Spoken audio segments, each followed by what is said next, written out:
शहरातील जुनी mill compound परिसरात सोमवारी सायंकाळी झालेल्या भीषण स्फोटात एका कामगाराचा पाय गंभीर जखमी झाल्याची धक्कादायक घटना घडली। सहारा गन हाऊस येथील साहित्य वाहनात ठेवताना हा स्फोट झाला असल्याची प्राथमिक माहिती समोर आली आहे। मिळालेल्या माहितीनुसार केदारनाथ सिद्धप्पा छत्रे वय 53 असे जखमी कामगाराचे नाव आहे। ते सहारा गन हाऊस येथे काम करत असल्याचे सांगण्यात आले।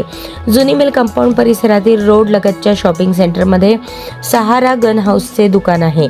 तेथून MH45 N 3813 क्रमांकाच्या वाहनातून काही साहित्य वाहतूक करण्यात येत होते।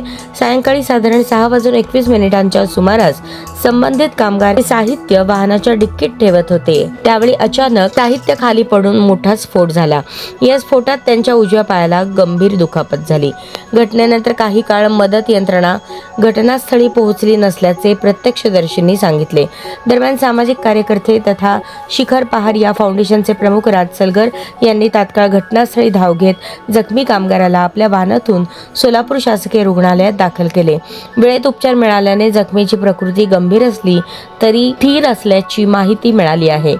प्राथमिक माहितीनुसार संबंधित साहित्यामध्ये गंधक असल्याची शक्यता व्यक्त करण्यात येत आहे। गंधक हा ज्वलनशील पदार्थ मानला जातो, त्यामुळे अशा प्रकारच्या साहित्याची वाहतूक आणि साठवणूक नियमांनुसार करण्यात आली होती का याबाबत प्रश्न उपस्थित होत आहेत। दरम्यान या घटनेची अधिक चौकशी सुरू असून संबंधित यंत्रणांकडून तपास केला जात आहे।